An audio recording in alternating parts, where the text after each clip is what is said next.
इनकलाबी के साथ मैं हूं शाहिद नज़ीर चौधरी। दोस्तों आज की वीडियो के शुरू में आपने एक चंक सुना है ट्विंकल ट्विंकल लिटिल स्टार। ये गाना आपने पाकिस्तान में बहुत ज़्यादा सुना होगा, बच्चों का बड़ा मशहूर गाना है, बच्चों के लिए ख़ासतौर पर स्कूलों में गाया जाता है। इससे जुड़ी एक बड़ी दिलचस्प आपको कहानी सुनाने लगा हूँ। पाकिस्तान की फ़िल्म थी 1975 में रिलीज़ हुई थी अज दी गल, और ये गाना जो था मुनव्वर ज़रीफ़ और मुसरत शहीन पर फ़िल्माया गया था और बड़ा बरजस्ता गाना था। इसको मसूद राना साहब ने और रुबीना बदर ने गाया था। उस ज़माने का ये बड़ा मशहूर गाना था। रेडियो पर बहुत ज़्यादा बजा करता था और जैसा कि मैंने आपको बताया बहुत सारी तकरीबात में ये गाना ख़ास तौर पर गाया जाता था और बच्चों में तो ये बहुत हमेशा से ही मशहूर रहा है। लोरी लेते बच्चों के लिए भी ये एक लोरी का दर्जा हासिल कर गया था। लेकिन इस गाने से भी एक बड़ी दिलचस्प कहानी जुड़ी हुई है। ये गाना जो पाकिस्तान की फ़िल्म अज दी गल में शामिल किया गया था, इसके शायर के तौर पर असद बुखारी का नाम लिखा हुआ था और असद बुखारी साहब इस गाने का क्लेम भी किया करते थे और उनसे ये बात मैंने खुद भी सुनी, इसलिए मैं आपको बताने लगा हूँ कि असद बुखारी जो पाकिस्तान की फ़िल्मों का बहुत बड़ा असासा थे, बड़े दबंग किस्म के, एक ख़ास किस्म का उनका स्टाइल था पाकिस्तानी फ़िल्मों में। वो शुरू में हीरो भी आए 60s के दौर में और विलन के तौर पर भी उनका नाम था और आखिरी वक्त तो चूँकि मेरे सामने उनका गुज़रा, एक सूफ़ी के तौर पर उनका रूप जो था वो भी एक बड़ा निराला था। मैं फिर कभी आपको ये वाक़या सुनाऊँगा, लेकिन आज के इस गाने से जुड़ी जो एक तारीख़ है वो आपको सुनाने लगा हूँ कि असद बुखारी साहब का इस गाने के राइटर के तौर पर, तख्लीक़कार के तौर पर नाम लिया जाता है, लेकिन अफ़सोस से ये बात कहना पड़ती है। यही बात मैंने असद बुखारी साहब से भी उस दौर में पूछी थी जब मैं नवाए वक़्त में था।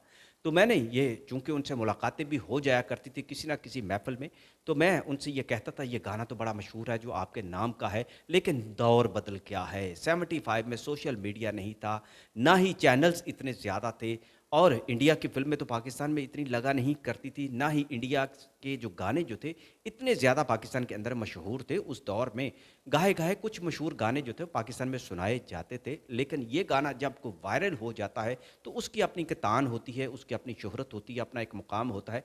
और असद बुखारी साहब की ये फ़िल्म जो उन्होंने खुद प्रोड्यूस की, इसके डायरेक्टर भी वो खुद थे अज दी गल के।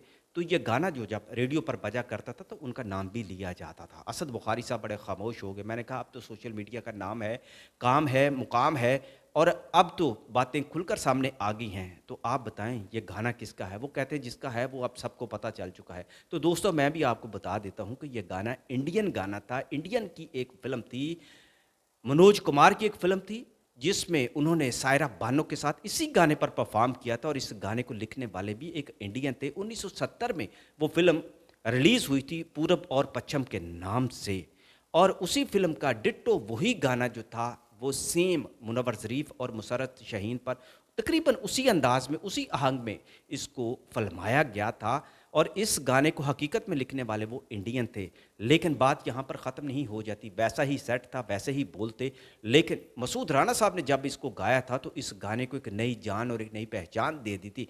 महिंद्रा कपूर ने भी बड़ा खूबसूरत गाया था, लेकिन फिर मुकाबला भी ठन गया था कि किसने ज़्यादा अच्छे अंदाज़ में गाया है। लेकिन मसूद राना की आवाज़ जो कहा करते थे कि मोहम्मद रफ़ी साहब की तरह मिलती है और दूसरी तरफ महिंद्रा कपूर जो थे, वो भी मोहम्मद रफ़ी साहब का मुतबादल बनकर फ़िल्मी दुनिया में लाए गए थे। फिर उनको मोहम्मद रफ़ी साहब के मुकाबले के तौर पर फ़िल्मों में गाने दिए गए थे कि उनकी आवाज़ के अंदर वो उठान मौजूद थी, जो मोहम्मद रफ़ी साहब के पास थी। लेकिन महिंद्रा कपूर और मसूद राना के इस गाने पर बहुत जगह पर बहस भी छिड़ती रही। लेकिन एक और बात भी आपको मैं बता दूँ कि जो फ़िल्म थी पूरब और पश्चिम, उसमें जो ये गाना फ़िल्माया गया था, उसकी भी ये कहानी बयान की जाती है कि वो पाकिस्तान की ही एक फ़िल्म थी जिसका चरबा जो थी पूरब और पश्चिम के तौर पर, लेकिन उसको ज़रा बेहतर अंदाज़ में जो था बनाया गया था। बड़ी कामयाब उनकी ये फ़िल्म थी। इस गाने से ब उस फ़िल्म के इस फ़िल्म के बहुत सारे गाने और भी जो थे मशहूर हुए थे।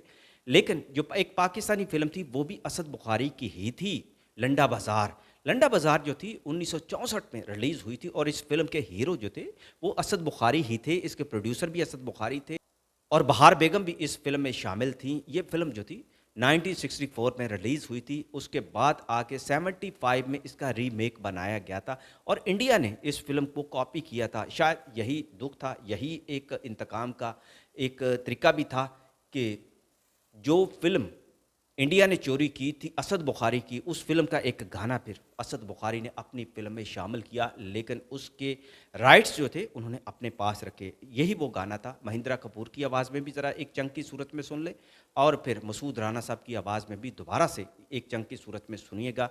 इधर रुबीना बदर ने गाया था, उधर आशा भोसले ने, यानी कि महिंद्रा कपूर और आशा भोसले, और इधर मसूद राना और रुबीना बदर। ज़रा दोनों की आवाज़ में ये गाना ज़रा सुनिएगा। बड़ा तारीखी गाना है जो आज तक बच्चों में भी एक लोरी की तरह मशहूर हो चुका है। Oh, twinkle, twinkle, little star, how I wonder what you are, how I wonder what you are. Twinkle, twinkle, little star, how I wonder what you are.